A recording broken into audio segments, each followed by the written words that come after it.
All right, everyone. This is Dr. Jason Han with HealthFit Physical Therapy and Chiropractic. I am joined by Dr. Shinshan Wang of Wang Center for Naturopathic Medicine. It's located in South Pasadena. Dr. Wang is a naturopathic doctor and practices functional medicine. She takes a holistic, patient-centered approach to her care. And what I really liked is how she looks at every doctor-patient relationship as a partnership. So, um, quick story on how I first met Dr. Wang before I have you introduce yourself is yes, we met at some interprofessional events.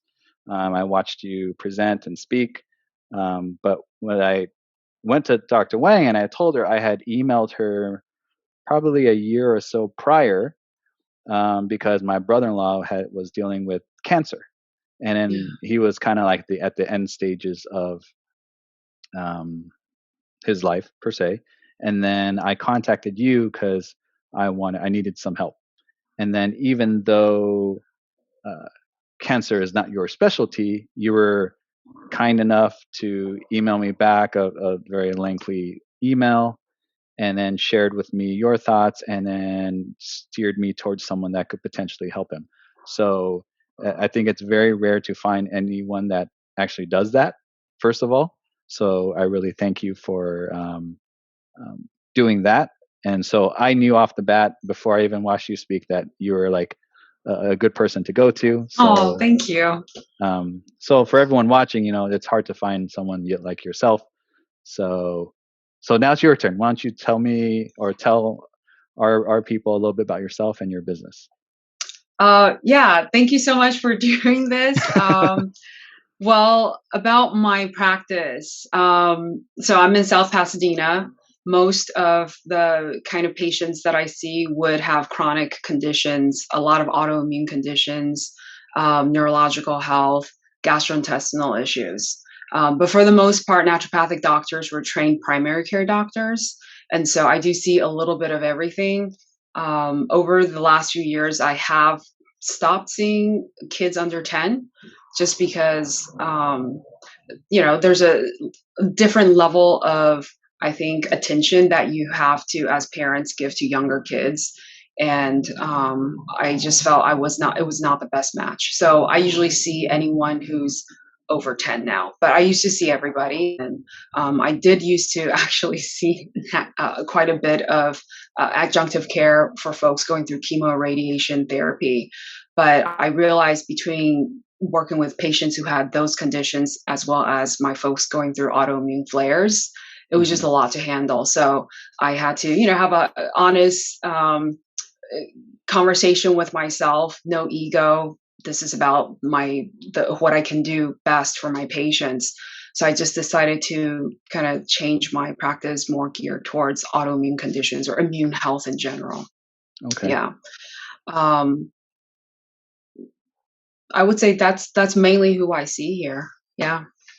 So how do people even find you, right? Because like naturopathic medicine is not super mainstream. It's No. whenever we talk to someone and it's like, oh, we have some gut issues, I have some um, whatever they are. I'm like, oh, I've doctors just give me these cortisone injections or whatever it is, or give me these steroids, and I've tried everything, it doesn't work.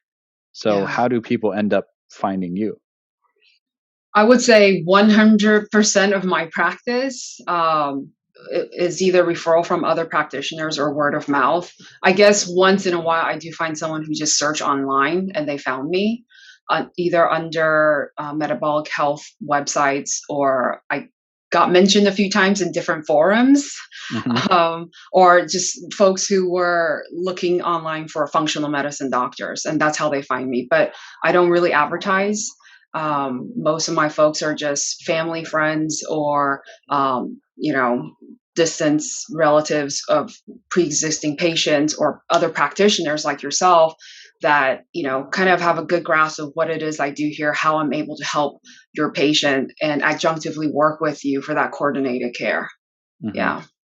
What do you think is the easiest for a naturopathic doctor of your caliber? Like how do you explain that to someone off the street? Like an intro to what naturopathic medicine is versus Yeah, what they're used to, like in good primary question. care. No, that's a very good question. Kind of like my elevator speech, if you will. Naturopathic doctors are trained primary care doctors. It's just that our first line therapy is not pharmaceutical drugs. So I would start with your diet, so nutrition, as well as lifestyle factors. From there, we figure out using different laboratory testings to see if there's a hormonal imbalance, nutrient deficiency, gut microbiome issue, and whatnot. And so it's not just stopping at symptomology. You have pain, we give you pain relief. You have acid reflux, we give you antacids. Like, no, why do you have pain? Where is pain coming from? Or what other obstacles to health are you actually experiencing that's augmenting the disease process? As well as what are you missing or deficient in that's holding your recovery back. Those are things I work with. I, as of 2018, actually stopped prescribing medication. I only Mhm. work with bioidentical hormones now, just because for the first, 5, 6, 7 years of my practice, I was giving drugs so rarely that I just thought, well, wait a minute, why did I decide to go into naturopathic medicine? But I would definitely coordinate care with my patients, MDs or DOs, to either taper them off medications or give information to my patients so that they can have more informed conversations with their MDs and DOs. So in a situation where, okay, let's say you're working in conjunction with their Western medical doctor, um, how do you bridge that gap with them? Because sometimes there's differing Yeah. opinions, and they want them to take this medication, but correct me if I'm wrong. You are actually finding the underlying what's causing it, Yeah. which they may not see it from that lens. So how do you actually work with them to for the betterment of the patient? Obviously. I think there's been definitely a variation in terms of response. I can respect how if you're just a newcomer onto someone's healthcare team and you just say get off this and that, that's also not what I do, because you have to understand, I don't think pharmaceutical drugs are all bad. There's a time and a place for them. Clearly, if this individual have gotten on a regimen to help them, they needed it at the time. So if I just stepped in and without making any positive changes or lowering, kind of like putting out the fire to the reasons why someone got on a pharmaceutical drug to begin with, it makes no sense to take them off, right? Hmm. I would say the most obvious signs of even the MDs or the DOs wanting to take their patients off medication would be they become quickly over medicated. Right. They're standing up and fainting because their blood pressure is actually regulating, it's normalizing, or their A1C for blood sugar regulation is actually dropping more towards normal. You don't need to be on that much metformin, or they slowly decrease their insulin. So those changes I think would be most obvious for a lot of practitioners. Sometimes they're curious, and I do have phone calls with them. Hmm. Sometimes they just tell patients, keep doing whatever you're doing with your Right. naturopathic doctor. And that, I would say that's most of it. But there are times where I actually have to convince my patients, like, no, you need to stay on this medication, because until we make the correction, you getting off those medications is like popping a lifesaver ring in the middle of the ocean, right? So Hmm. I do think there's a strategy having to be methodical how you help someone off and on medications, because at the end of the day, it's patient safety and how sustainable it is for them Right. to be making those big lifestyle and dietary changes. Yeah, definitely makes Yeah. sense. Because even So like I'm trying to think of some patients that we have referred over to you, and it's like, yes, we are physical therapy and chiropractic, and then it's primarily orthopedic conditions.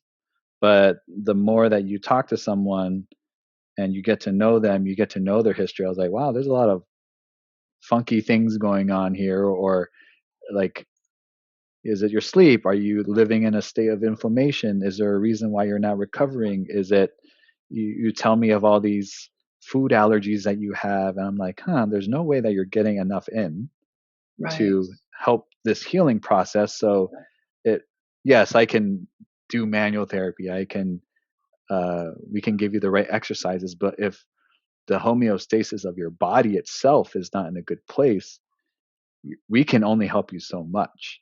So, can you give an example of, let's say, someone's dealing with an orthopedic condition, but they have difficulty healing per se or regeneration? What are some possible things that are actually going on in those cases from your side? The way I describe it is when we're looking at any sort of musculoskeletal issues, it's not like linear. I actually draw it for my patients. It's like a trifecta. Okay, it's a triad of factors you need to consider: soft tissue, hard tissue, and biochemical. So your team, you guys work with both soft and hard tissue. So it's not just adjustment. There's also PT, right? Working Mhm. on the ligamental, tendinal, muscular structure as well. Then where I come in, because I don't do physical medicine, it would be the biochemical aspect. The thing about healing is it's not for free. It doesn't just like spontaneously happen, right? And so the way I look at the physiology would be, well, number one, what are obstacles? If you are seeing your chiropractor or your PT team for like once or twice a week, you're spending a lot more time not in their office. You're spending a lot more time at home, either working on helpful habits or not, right? Right. So eating helpful foods for recovery or inflammatory foods that actually hold you back. And so, or nutrient deficiencies where, if you are deficient in some of the key elements, like this person does not eat, is having ligamental issues and they're not on like collagen or something. Hmm. Those are opportunities that we're missing to really refeed the system.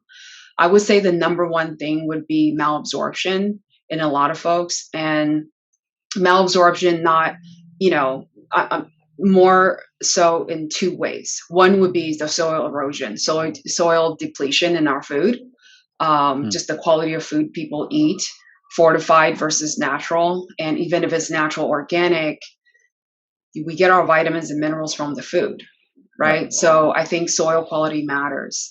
Other ones would be a true gastrointestinal issue going on. If they have any sort of dysbiosis, meaning not enough of the good ones, too much of the bad microbiome going on, we have to understand it's not like, oh, let me take some apple cider vinegar, digestive bitters, or some sort of digestive enzyme. That's only a small part of digestion. Most of digestion is actually the players in your gut. What kind of yeast or bacteria you have, if there's mold issues, those actually have a bigger play than just taking some digestive enzymes. Because at the end of the day, your gut microbiome has so much say in terms of what you do with the nutrients that you do get to absorb, as well as the hormones that are regulating all of basically life. So figuring out those underlying issues would be very important. Other than that, I would say any sort of inflammatory process. If someone has underlying autoimmune condition, I would say diabetes is a huge one, or insulin resistance in general. They don't have to go all the way to diabetes or pre-diabetes. Just metabolically being unfit can be quite inflammatory. How I describe it to my patients would be, if you are being chased by a saber-toothed tiger, okay, you have X amount of vitamins, minerals, amino acids, and fatty acids to push pathways in the body. But survival is always going to be most important, right? Hmm. So if your body's just trying to keep you alive, it doesn't care about all the thriving stuff. The thriving stuff would be how your skin, your hair, your nails, right? Who cares about pretty hair if you're being chased by a saber-toothed tiger, right? Right. Because survival pathways get pushed first.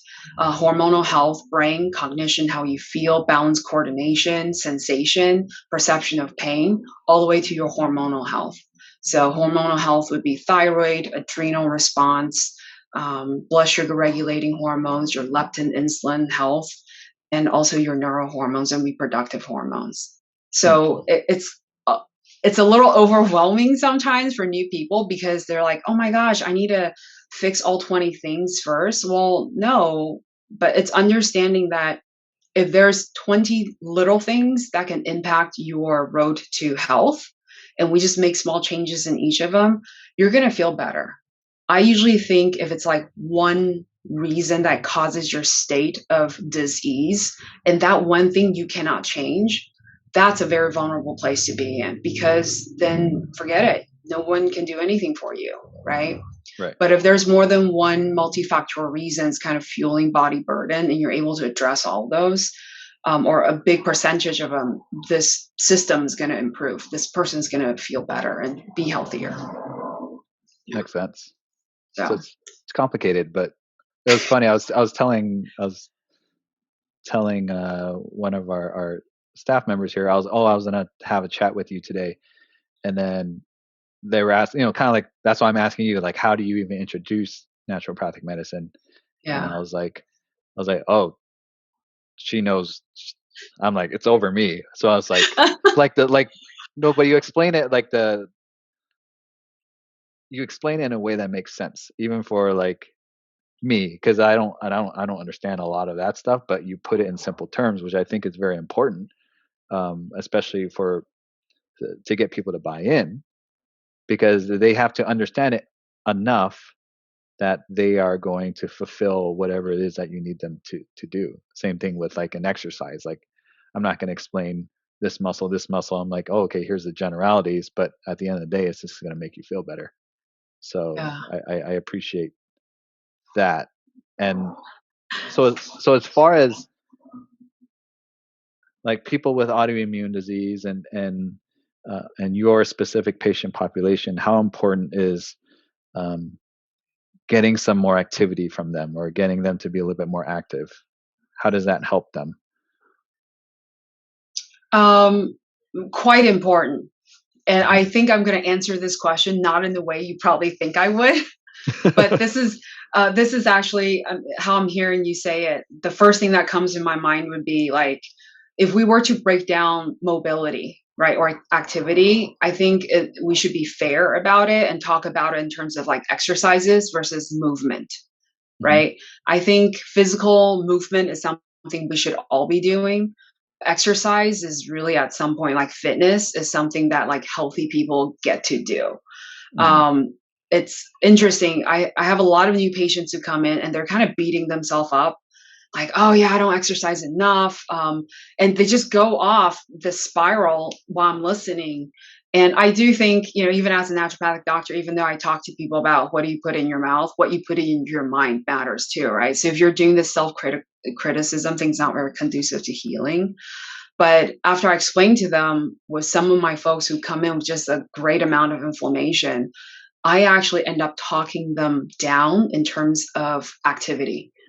I tell them, like, if you are having so much inflammation by creating eustress, right? Good stress through like muscle tearing, lifting weights, but you can't recover. You're going to work out, but you're taking 3 to 4 days to recover. Like, you overshot. Your system cannot recover fast enough. And it's not saying healthy people don't need time to recover. They do, but the recovery is a lot shorter and quicker. Right. So if you're creating more inflammation under the notion of like exercise is supposed to be healthy for everyone, you're actually doing more of a disservice to your overall healing. So I tell my folks, like, look, you can walk, you can do stationary bike, like just break a little bit of sweat, a brisk, 2 times a day, 15, 30-minute walk. But other than that, just put your dumbbells down for now. Right. If you have any sort of structural issues, let's send you to people first, because everything else is just because you can do it doesn't mean you should. There's a timing to these things. And what's really neat to see is I always tell them about this pent up energy.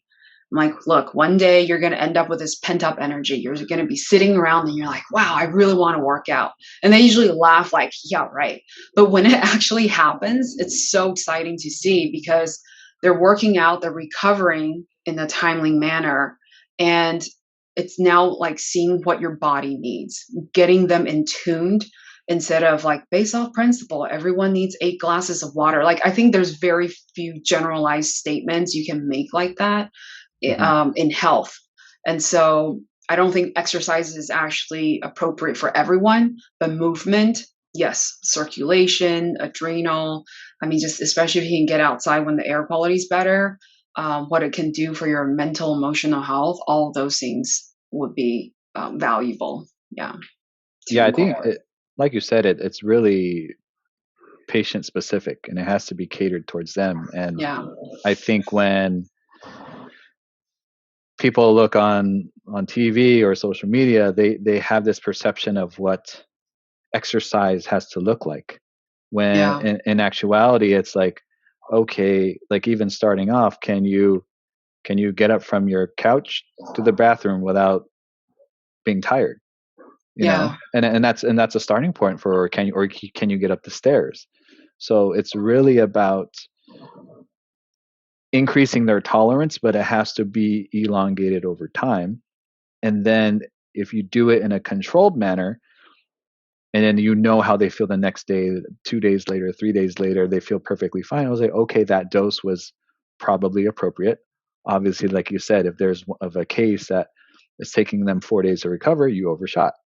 yeah, So it's really about, like you said, you have to know the person, you have to look at their history, and you have to go in a manner which makes sense for them. And like you said, there are people that do too much, and it's about being confident enough to like, hey, maybe we should take a day or two off, or maybe we should, yeah, like for our athletes, like if you're in a simple example, like you're lifting 225, I was like, okay, let's cut it in half.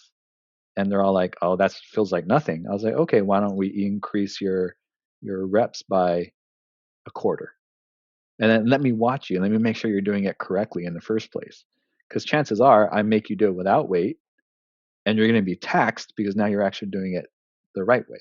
So right. like there's always ways to make it specific for them, but we have to know we have to actually work with them. And Yeah. that's, so when I it's hard to ask you like generalized questions because they're not general questions, they're like specific. So Yeah. it I makes a will lot of also sense. comment, like, one of the interesting things when I first started out, I also did quite a bit of sports medicine. And it was very surprising to me to see some of the most physically fit people were actually not metabolically healthy. Hmm. To make weight, there's dehydration, just starvation diets that they do. And so it was very sad and also interesting to see what that did to their blood sugar regulation. It was like with each competition, some of these, amateur athletes I was working with, bodybuilders, were saying like, yeah, it's harder and harder for me to lose weight. And so it's very interesting. It's like how we perceive health to be, fit people are not always healthy, or Right. physically fit people are not always healthy. And so I also have folks who end up going on some sort of like health kick. And then that's when all the issues start. Huh. And especially for a lot of my folks that have been eating the SAD, standard American diet, for most of their lives. And all of a sudden they're like, oh, I'm 40. Let me flip my diet overnight. And they're now having a bunch of digestive issues. And it Huh. just gets them really frustrated because, they thought that eating healthier is supposed to create health. And Right. what some folks don't understand is, well, you've been so deficient in nutrients for so long. Now that you're giving your body actual nutrients that it can utilize, you might start detoxifying, Hmm. right? Changing your diet, doesn't matter what diet, plant based to more meat or animal based to more plant, it doesn't matter, processed to more whole foods, you're going to change your gut microbiome too. And so there is a lag, right? There is a time where there's going to be change in the microbiome. And like I said, it controls so much of how we feel and what we do, that, mental health, all the way to, recovery, all the way to sleep, all of these things can be impacted just by, what you eat and what you stop eating. Right. Yeah. And It's then very interesting. no, it's a very, it's a very interesting perspective, and it makes sense. Like when you illustrate this, you just think back of friends and family and clients that have done the same thing. I'm like, Yeah. it, but because it works for me, it may not work for you. And then there's Yeah. reasons why. And so like for you specifically, I know you do a lot of like lab work and stuff like that to kind of dive into someone's, let's say their gut health. Like how does that work on your side? Um, I mean, if they haven't done any blood panels in a while, I'll probably start there. If someone's coming in with quite a bit of history of digestive issues or current digestive concerns, I would definitely throw in some sort of microbiome testing, either through urine or through stool samples. And so I would dare say, oftentimes, even folks who come in with mental health stuff, I ask them, so how's your gut? How's your digestion? How often do you have your bowel movements? Do you get acid reflux or indigestion? Are you gassing, bloated? They usually kind of perk up and say, how do you know that? Huh. And that goes back to the whole notion of how we talk about, especially in recent times, the phrase, your gut is your second brain. Right. Because so much of it is actually controlled through the gut microbiome, or activated hormones come through the gut. And so I just haven't seen it to play out where people with gut issues come in also have brain stuff going on, and vice versa. Hmm. Not everyone comes through with gut issues, but I sometimes just say, like, look, I've seen it enough times. Do you do you want to just have the goal of, like, we're not treating diarrhea, we're not treating gassing, or bloating here, but do you want to just make sure that we're doing prevention, we dot our I's, cross our T's, and most of the people who, by the time they're in my door, they're like, yeah, let me just run what I need to, so I'm not just focusing on thyroid. And when I start explaining to them, like, well, 40% of your thyroid hormones are activated in the gut by your gut microbiome, it really starts making sense why we would also want to look at gut, just because you're coming in with hypothyroidism, right?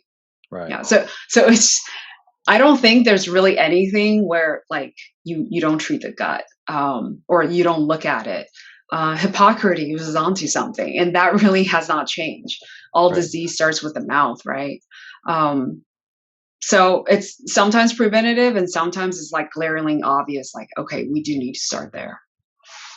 So So why do you think in some Western medicine, why do you think they've missed that boat a bit? Because it like you don't see much of it, at least from what I see on the Western medicine side. um Or like they'll do a simple blood panel, mhm. but how's that different from yours? Yours, I'm assuming yours is a lot more I detailed and think, I mean, I definitely think there's places where each type of medicine shines. I describe it to my patients like this because of some of the labs I run. They usually, ask, like, well, how come my gastroenterologist has never ran these? And I've only gotten like a MRI done, or CT, or a CAT scan, and they get a little frustrated about that. And I tell them, like, well, look, even if you hadn't gotten these done, I would probably ask you to. And here's why. I think in terms of diagnostic tools, the way I explain it is there are two types. There's structural and functional. Structural will be the colonoscopy, the endoscopy, the x-rays. There are kind of big, scary things we want to just rule out, right? Are there right, polyps? Are there tumors? Do you have celiac? Do you have some of these things where there's like intestinal erosion going on? Right? Do you have esophagitis where, all the acid from the stomach is actually creating Barrett's esophagitis, some of these erosion in the esophageal soft tissue? So those are big structural ones. We kind of just want to check off our list and say, like, okay, congratulations, you don't have a structural issue. Now, if this person does have structural issue, great, they found it, right? But or if it's like H. pylori, like those are big bugs, big obvious ones that we can just find through most MDs and DOs. Then there's a functional aspect. So this is people who have conclusions done by those structural tests. They won't probably be in my office, right? So right, I naturally attract people where the structural tests all came back within normal limits. Right. But I always say, like, you can have pretty labs, but how well do you function, right? Right. You can have a car that looks fine, but if it's not driving off the driveway, it's not functional. And so functional testing would be more looking at, okay, maybe you don't have H. pylori, but of the good bacteria or commensal bacteria you have, the balance is off. So imagine a basketball team with 12 players playing the same position. That's a problem too. It might not be E. coli, right? It might not be a parasite, but having that imbalance can also create ill health.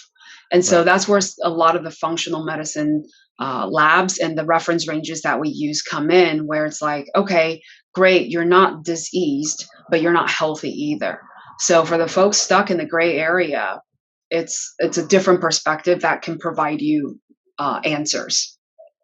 Oh, that's cool. It makes a lot of sense. And I always try to draw parallels when someone's been coming to our office and they're like, "Oh, but my MRI is clear, but I still have this pain." It's like a similar Yeah. kind of situation. I'm like, "Yeah, because functionally you're not moving the right way, Right. and it takes these 5 muscles to move your shoulder this way, and only 3 are working.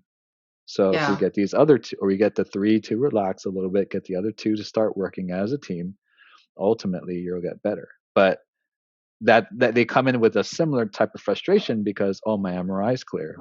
My doctor says just rest, just ice." I'm like, "Yeah, those are band-aids. Let's get down to the underlying problem here." So Yeah. Yeah.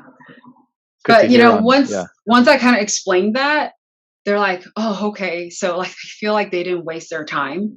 right, Because I think it is important. Do you have any sort of structural issues that's going on too, right? And so those I usually just say, you didn't waste your time, but now it's good we rule those bigger, big scary stuff out. But now let's move on to the stuff that determines how well you function within your anatomy. right. And so, that's once I explain it that way, they feel a lot better about their health journey. But this is a time and a place. Like, I had to talk down a patient like many years ago, who said he thought he was having a heart attack and he wanted Wow. to come to my office. And I'm like, no, you're not. You're not coming to my office. You're going to the hospital. Right. So there are people who are just like very much against the allopathic medicine as well. But I think for each practitioner, it's the ego has to be taken out. It's like, well, if all my tools are not working for my patients, I think it's time I find someone else, or refer them to someone else who might be able to help, and looking at it from a different perspective. Yeah. And sometimes that's with physical medicine, right? Folks who come in where what I'm doing with them is just not helping, and they're still getting, like, for example, migraines. And okay, for one patient with migraine coming in, maybe food sensitivity was what's causing it. So we do some sort of detoxification, elimination diet, healing the gut, and all that. And oh, great, no more migraines. But I have patients who come in, they're like, migraines went down maybe like 30%, but it's still persistent. At some point, I need to say, oh, you know what? Tell me about car accidents. Tell me about sports injuries. Tell me about, sibling fights, like whatever it Right, is that right. created a physical imbalance. Okay, it sounds like you need to go see X, Y, and Z practitioners in physical medicine.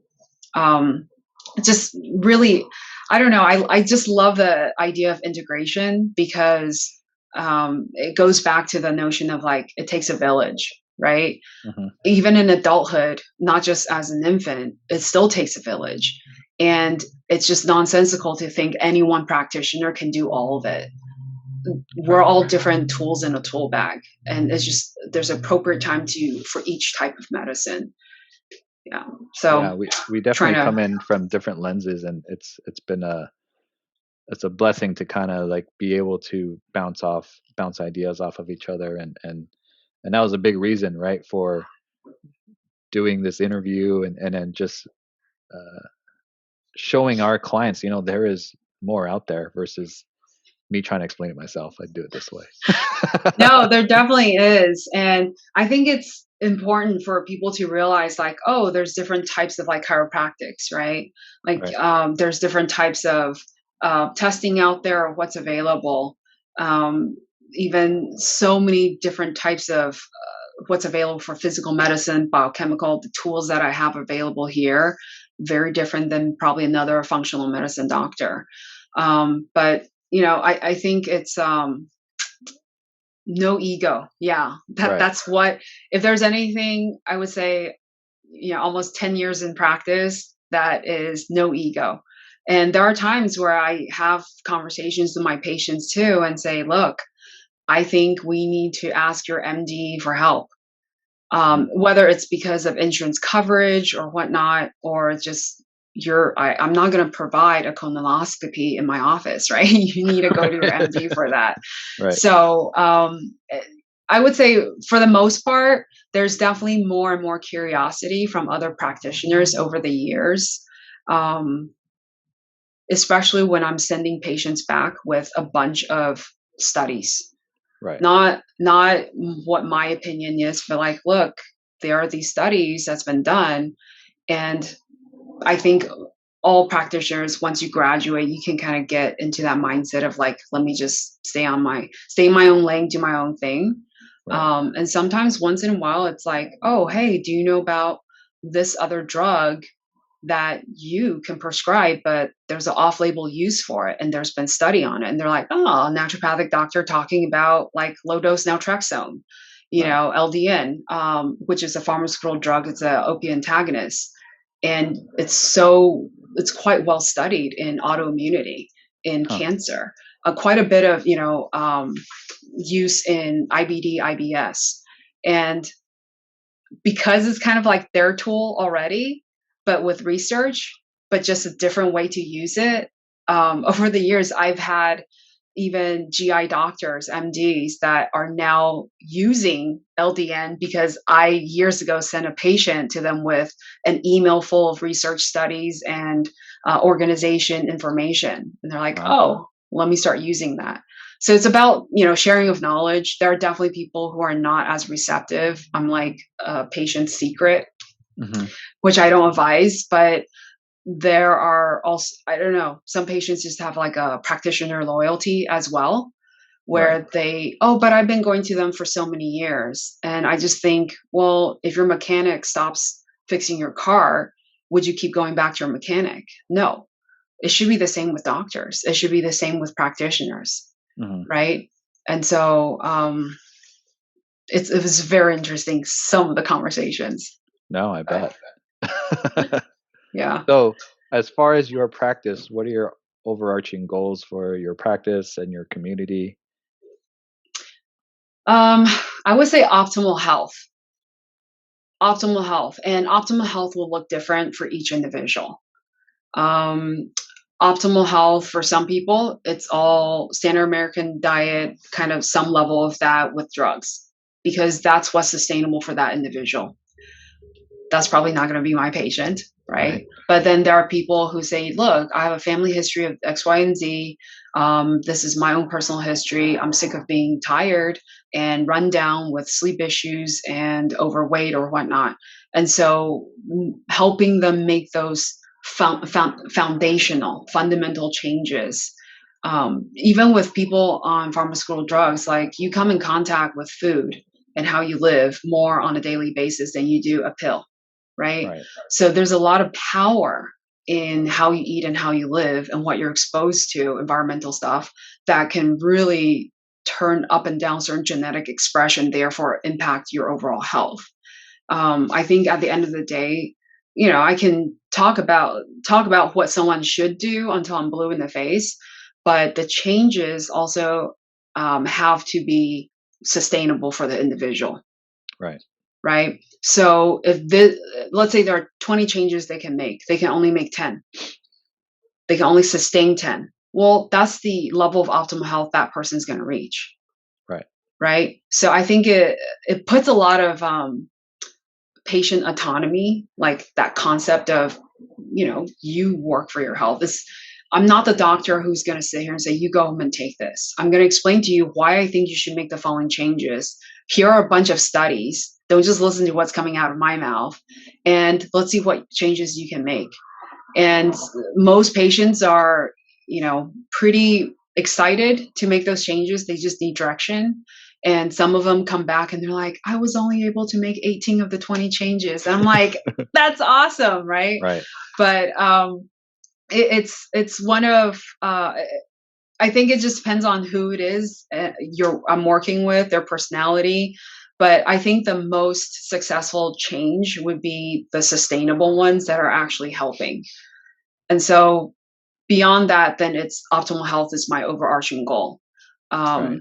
You can't pour from an empty cup. So all of these patients I work with, if they feel better mentally, emotionally, physically, they can be a better spouse, a better parent, right? A better productive person of society. I think that would be the trickle down effects in terms of the community part. There's actually a lot more conversations now, interesting enough, about community because of the COVID vaccine coming out. And that's been a lot of where conversations have gone, I would say pretty much with every single patient. So that's the overarching thing too, where it's community-based versus individualistic. I'm healthy. I don't care about the vaccine or wearing a mask, which thankfully I don't really have those anti-maskers in my office. Because I just think I attract a certain population of people. Right. Yeah. No, I think it's important, like you said, it's establishing that partnership with them, because you have to ask them what they're willing to do at this point. Yeah. And then ideally you have some gains or you have some results, and then they're going to feel that. And then they're going to be like, okay, I'm willing to do more now. So it's kind of like that buy-in mentality, but you have to start in a place that doesn't overwhelm them, like you're saying. So on my new patient packet, I actually have a place where I have them rate willingness to make changes for diet, lifestyle, getting labs done, taking, supplements from a, scale of 1 to 5. And if someone puts anything below a 3 on the willing, 1 being not willing, 5 being most willing, then I usually just call them and have a conversation like, look, I might not be the best doctor for you. Right. And that's okay, because I want to be the right doctor for the right patient. Right. And so usually those conversations throw them off. Like a doctor calling you before the first appointment saying like, hey, I might not be the right match for you because you're only 1 out of 5 willing to change your diet. And based on the health concerns you told me about, I can tell you right now, they're dietary based. So I don't want to waste your time, your money, and mine. And usually I would say 4 out of 5 times that wakes them up a little bit. And they're like, no, ignore my rating.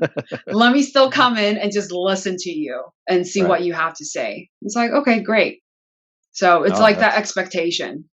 No, that's really good.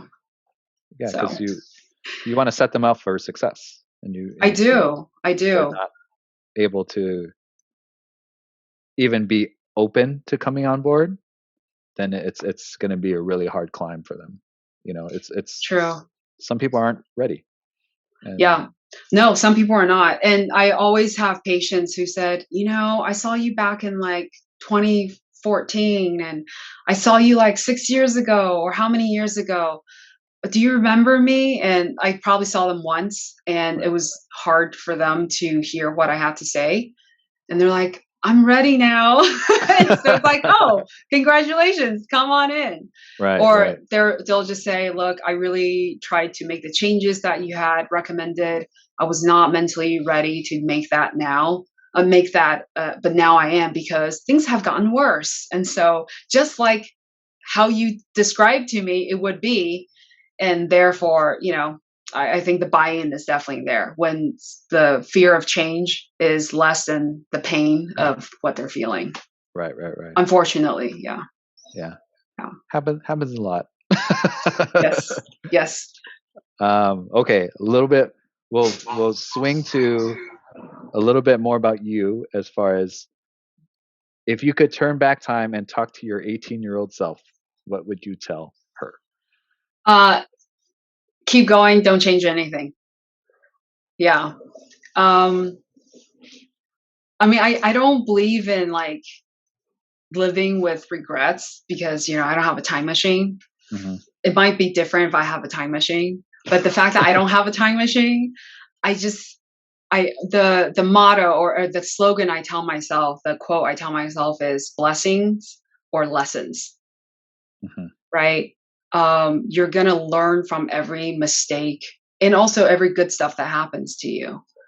And even some of the horrible things that have happened to you, you might not be able to tell what you're going to gain from it later on, but you get to. Right. And that's how you know there's growth, right? One recurring conversation I've been having with a lot of patients, for example, is yes, with this global pandemic, a lot of people have lost their jobs, lost their lives. And then there's a subset of people who have told me, but you know what? I got to spend time with my kids. I get to now work from home. I got laid off, but then I spent 6 months trying to put down on paper finally a business plan that's been in my head for 10 years. Right. And it's not to blame, people who were down and didn't get back up, but there's a mentality to it where you can definitely stay down when life kicks you, or you use that as an opportunity. Like rejection is what happens right before a redirection, right? Mm-hmm. So I would probably tell my 18-year-old self, like, don't change anything. Don't change anything. Live, learn. Probably, I would say, like, don't study as much as you did. Like, you didn't need to. Right. But, I mean, I think the long road of getting a doctorate, there's always that sacrifice, right? Right. But I also, now in hindsight, like where I am in my life now, I don't think I would have traded those long hours of studying, the conferences I had to go to, the extra classes, the extra hours of study. Like, I don't regret any of that because it's helped me be the doctor that I am, being able to like help somebody. And that's my purpose. Right. Right. So, yeah, I mean, I don't think I would change anything. I would tell my 18-year-old self, like, be present and do your thing. Right. Yeah. Really cool. Yeah, I have to. Yeah, that's part of my stuff now is like enjoying the moment as much as possible because you're thinking about so many things in the future sometimes that Yeah. you forget like what's steps ahead of you, Yeah. and it's important. One big thing my wife has taught me is enjoy the moment, be present, and I Yeah. think over the years, or especially COVID, you had the chance to, yes, you had the stress of the business and all these things, but if you weren't in a good place yourself, how could you even sustain a business? You can't be running on There you fumes, go. like you said. So Yeah. I spent a lot more time on the personal development kind of stuff and spending time with the kids because, like you said, like I may never even have that much time with the kids. Like, Yeah. and especially when Maverick was less than a year old and Mia's 3, and it's like because everyone says like enjoy these moments because they grow up fast, and Yeah. it's true. It's definitely true. Yeah. Mm. So It's good advice. It means you've done good. You've done well. yeah. Okay. Yeah, I would say just, keep going. I definitely wish I had known about the attitude of blessings or lessons. Right. I think that would have reset me into my zen a lot quicker. Hmm. But I think resilience is, part of that growing up, maturation, and all of that is just figuring out like, where am I resilient? How do I become more resilient? What tools, whether that's meditation, journaling, therapy, good diets, right? Sleep, like all of those tools are going to help you to be able to process, emotions. Right. Um, So, but in terms of the general theme of life, I would say I would not change a thing. Even people I've lost, even the hard stuff, because it's definitely changed who I am in a whole different direction. Yeah. Right. If one more weird one, if you could have dinner with any three people, dead or alive, who Yeah. would they be? Oh, every time I get asked these kind of questions, I kind of want to tear up. Well, so going back to the previous question of like, I wouldn't change it. I started my medical training in 2006, and that was the year right before my dad passed away. So, first year in med school, like learning in pathology and seeing it happen in real time with my dad was a very hard thing. But even before that, when I was undergraduate at UC Irvine, um, I I remember like my dad getting sick initially, and going to the visits with him to all the doctors actually taught me what I didn't want to do and also what I wanted to do in terms of the relationships with doctors. And so I went from like 3 years old wanting to be a doctor all the way to, like it was either a forensic pathologist or OBGYN. And that took a turn when my dad got sick when I was in undergrad. And I just saw like this is not how I want to practice one day, right? I just felt there had to be a little bit more than a prescription. And now I know his condition was not the best for allopathic medicine. Mm-hmm. Like he would have thrived or been a little bit healthier or stayed alive for longer, probably if he had access to holistic medicine. Um, and so that really, I think, changed my perspective on, on the kind of doctor that I want to be one day, the kind of doctor I don't want to be, and it completely drove me into naturopathic medicine instead of allopathic medicine.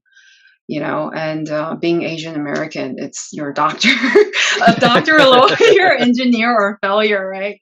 Or And so, you're a failure. and so it was hard because I remember avoiding my grandparents, their phone calls for like 3 weeks, because I actually refunded my MCAT prep courses Oh, wow. at Princeton Review. I actually refunded and said I'm not doing the MCAT anymore. And my grandmother, very much involved back then in my life. Um, she was calling in to, check up on me. Are you in the library or are you studying in your dorms, kind of thing? And I just kind of avoided her because I was afraid to tell her, like, I didn't want to be an MD. And I went through a kind of existential crisis, a quarter life crisis in my late teens, early 20s, because I knew I didn't want to go down the allopathic route. So I researched all the modalities out there. And at the time, there were only 6 naturopathic programs in North America, Wow. 2 in Canada. And I just thought, oh my gosh, the principles are beautiful. Treating the underlying causation to disease, treating the whole person as a whole, prevention, the healing power of nature, not nature as in like herbs. It's nature as in letting the body do its own healing, right? And doctor as teacher. So I just loved these principles so much that I thought this is what I'm going to do. And there's not a lot of practicing naturopathic doctors in the world. There's probably like maybe 3,000 of us in the world. And so that path definitely took me down a whole different route. But it was very interesting because I got to actually spend some time with my dad before he passed, and finding out, similarities, like kind of got to know my dad on a different level, right? Mm-hmm. But I would say now, knowing what I know and being the person I am, he would be number one on the list. The second person would be my grandmother, who also taught me a lot. She was not an easy woman to deal with. And it's very interesting how like teachers in your life come in different ways, because I have some patients now who are not easy patients. And I'm not talking about their health issues. I'm talking about just the resistance in their personalities. And I'm just so patient with them. And I have practitioners, colleagues, or people who kind of know, and they just say, "How are you so patient?" I just thought I had a great teacher, my grandmother. You Right, know, right. so I would say she's number two. Number three, so the number one, my dad and my grandmother have both passed. Number three would be my grandfather, who is in his late 90s. He's in Taiwan somewhere with my relatives. Nice. He's still alive and, walking around doing his walks every day. I would love to have a meal with him as well. Mhm. Now, my mom should be on the list, but like you said, three people, right? And I'm going to see her this weekend. So Yeah. sorry, mom, you didn't make the list, but I see you this weekend. But I would say these four adults in my life really shaped who I was as a kid and just my trajectory. The support and the moments of not support, Mhm. right? Doctor, lawyer, engineer, or failure. And so I would say the four most important people in my life, or Uh, three. Yeah, well, my mom, four. and your mom. No, Yeah, I think it's really cool to see the backstory of how people get to where they are. And yeah, it's not only, yes, you are grateful for them and you have learned so much from them, but I think everyone that you have and that you continue to treat, or anyone that cross your paths, have them to thank as well. So I think it's kind of cool to see that whole perspective, which is really yeah. cool. I think it's interesting because um, you asked kind of earlier, like, how do I deal with kind of, you asked this, how do I deal with other practitioners who are a little bit more resistant, right? And Hmm. I just thought, um, I have an open door policy. You want to learn and talk to me? Great. Let's talk about our mutual patient. But if you don't, I'm okay too. I think because in this beginning, when I started out wanting to be a naturopathic doctor, I had that practice from day one from my own family, Right. right? That lack of kind of support. I mean, clearly I'm like the family's doctor now, right? But in the beginning, yeah, everyone finally see like, oh, wow, she's actually helping people. Um, but in the beginning, it was like they didn't understand, right? They Right. didn't, and my parents came from a Western medicine background. And Oh, so okay. they just thought, well, are you a Chinese medicine doctor or not? I'm like, no, I'm Taiwanese, but it's not to Chinese medicine. Um, but yeah, it's even those kind of early rejections in a way still helped, I think, strengthen the thick skin in a way Right, now, where right. it's like, I know what I'm doing, I know what I'm about. My intention is always to help my patients, right? And I don't claim to know what medicine you practice and how you practice it. I wouldn't go into your house and tell you how you're supposed to do things, Hmm. right? So there are definitely doctors who are just like, tell me more. I'm curious about this. And there are doctors that are not as open. But I would say over the years, as I go to more and more functional medicine, which is another tier I do, not just naturopathic medicine, I'm meeting more and more MDs and DOs who Hmm. are just like, oh my gosh, I wish I went this route. The tools is so different. It's more than a prescription pad. And it's Right. very empowering as a practitioner where, like, imagine if you only have one exercise you can give your patients, right? Right. It's going to suck after a while because it's so limited. And Hmm. I know there are MDs and DOs out there that are taking extra classes and training in functional medicine to learn. Right. And it's always really neat when I talk to those kind of practitioners to get their perspective. And I do quite often hear them say, like, I wish I had went your route and like my route instead, because the Right. tools are the tools are so, congruent to functional medicine and naturopathic medicine. Affirmation, you're in the right place. So yeah. So it's like, okay. Which is why earlier I said, keep doing what you're doing. Don't pick up grandma's phone call for 3 weeks. Keep going down this route. And so, I'm really just happy to be where I am. Grateful to be doing what I'm doing because of the tools. And when my tool isn't enough, my tool isn't fast enough, or whatever limitation, the patient needs something else. Hey, you know what? Antibiotics. Here, you know what? Pharmaceutical drug. Like, there's no ego about it, but it's understanding the application of when you use different tools. Like, that's gold for me. Right. Yeah. It's definitely not there's a process. It's not the end goal. This is it right now, but we know where we ultimately want to get you to. And then if you're within that partnership, you will follow that path with them. So it's really cool to see. Yeah. It's like meeting patients where they are. I have patients, longtime patients who, let's say they're traveling, they're out of state, and they get a UTI, right? And they're just like, look, I was able to get a Whole Foods and grab these and these and these things. But I think I got there too late. I was way too dehydrated with the stress of traveling. Like, my back is hurting. And at that point, I tell them, no, you're not going to take cranberry juice, okay, or any of these uva ursi herbs or anything like that. You're going to do telemed, urgent care, get your antibiotics. And they're like, oh, but we did so much for my gut health.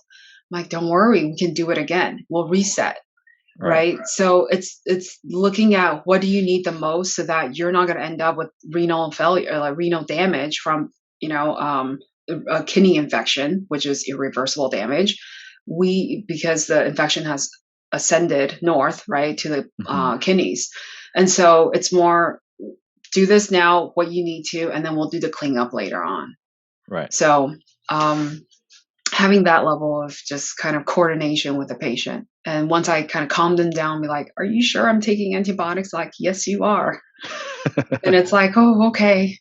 And I sometimes answer it to them because I do think it helps a lot of people, where it's like, I'll say, hey, if you're my sister, if you're my brother, if you're my aunt, this is how I would do it. Right. I would say the same thing to you. And I think that's actually what helps me sleep at night, because I treat my patients the same way I would my family. Right.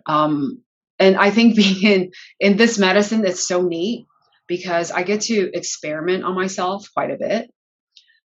You don't really see like MDs taking proton pump inhibitors or antidepressants, right? Like, they don't get to try those things out.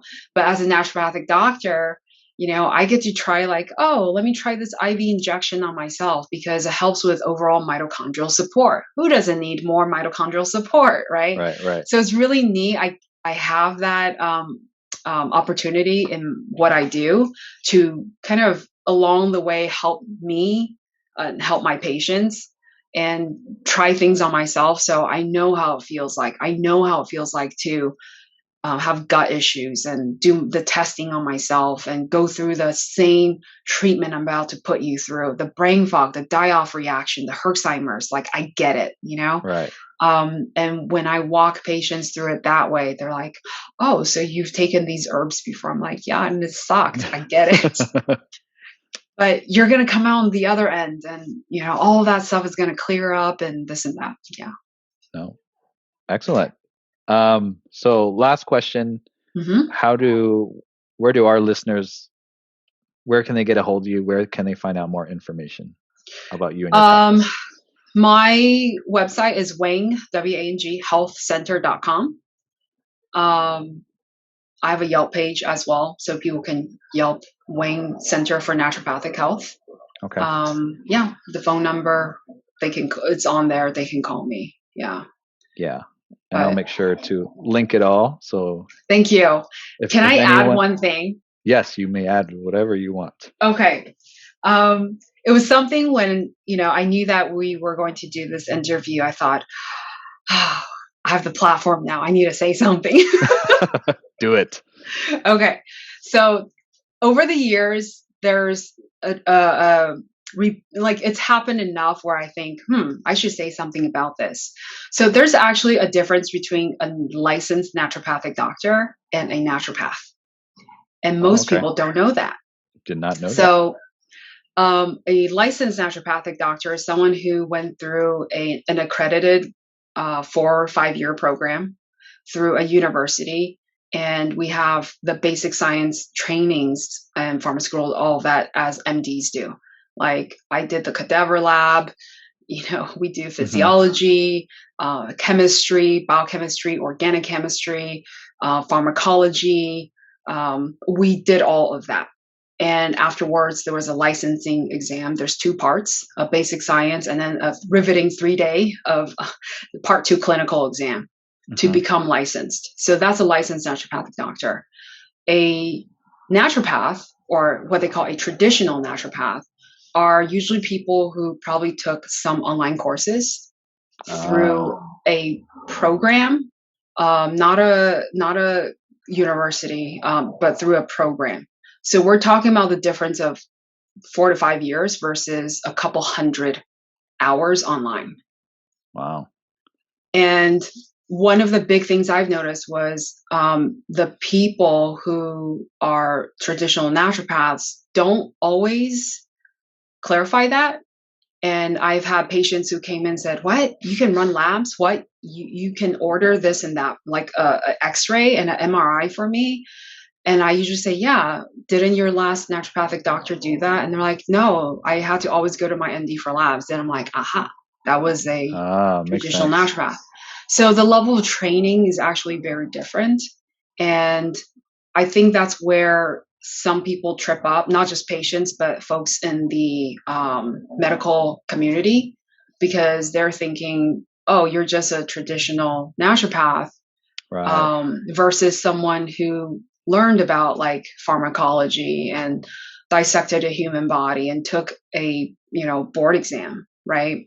So that's a huge difference. And because of that, one of the biggest things I've always ran into is people don't realize how much science is in naturopathic medicine.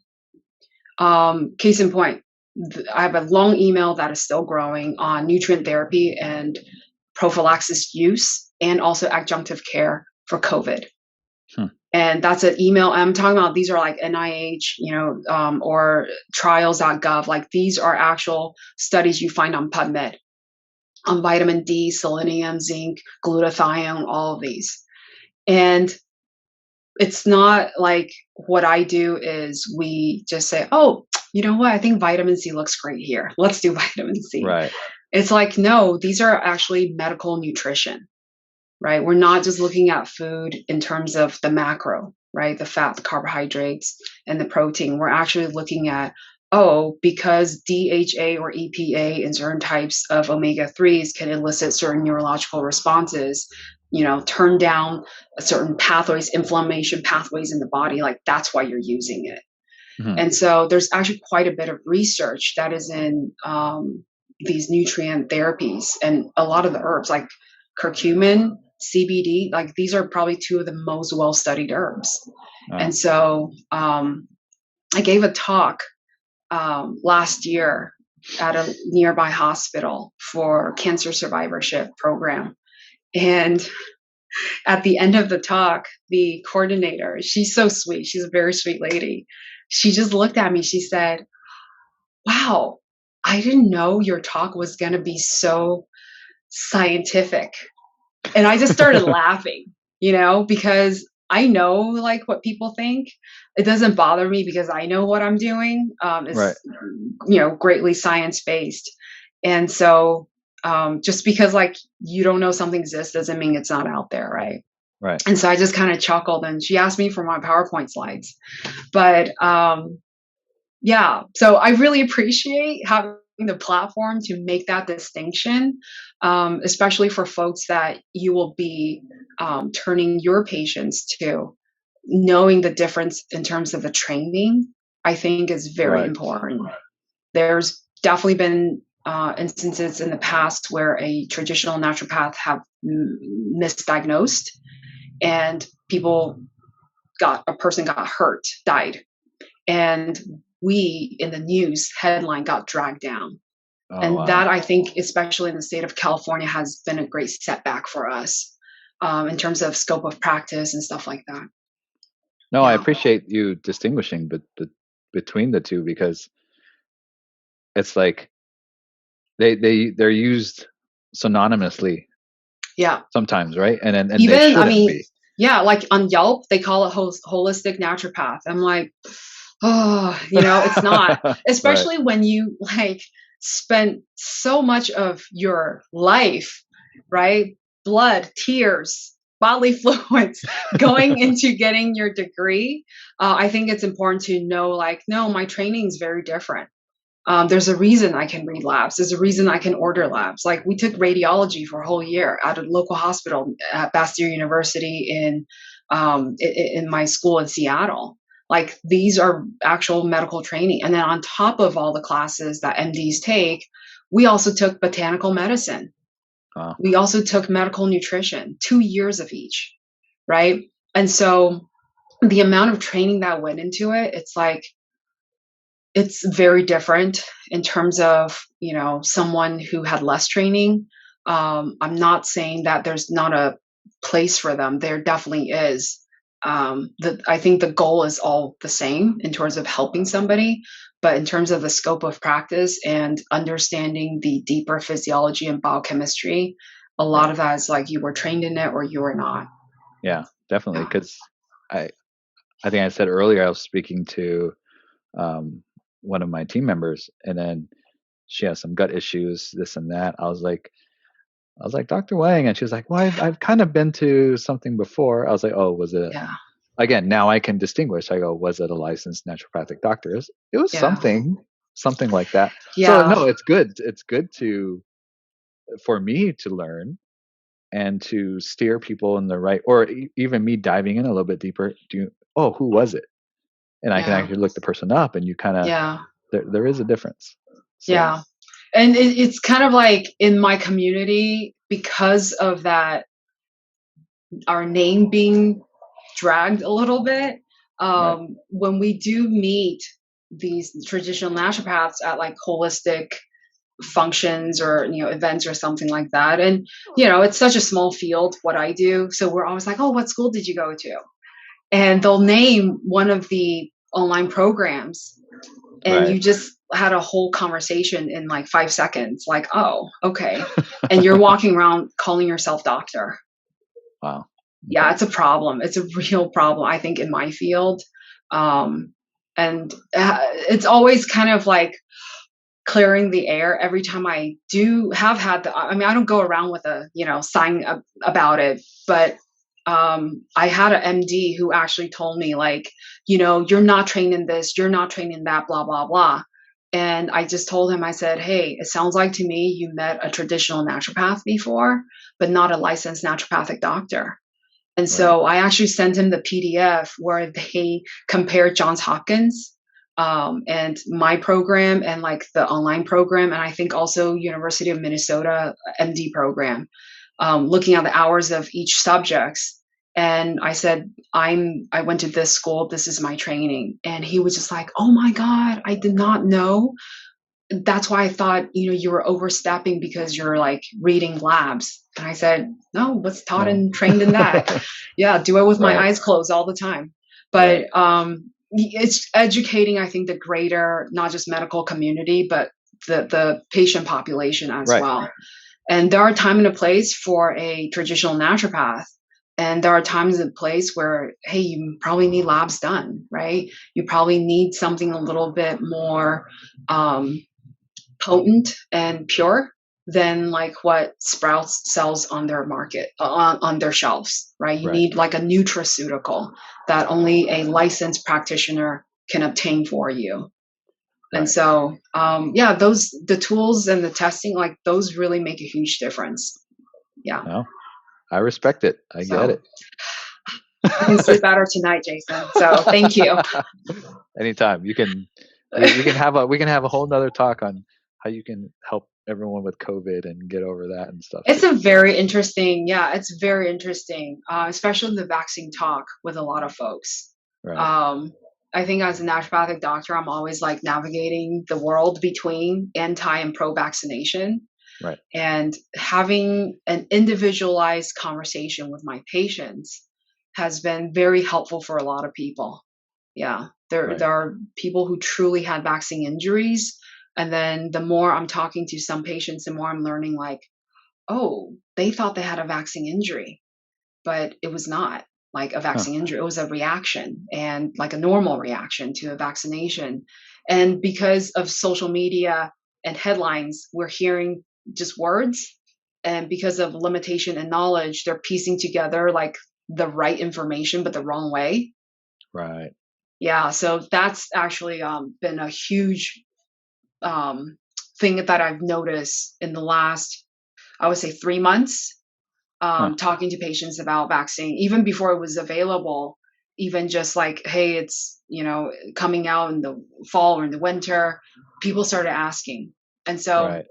I would love to do it if, you're game, but it's really, I think it's a very important topic because, I've never been through a global pandemic. Have you? Right. No. So being able to get kind of good information out to people is important versus the scary stuff that's on the news. Right. Right. Right. Yeah. Okay. So No, I love it. We'll have to do it. you know where to find me.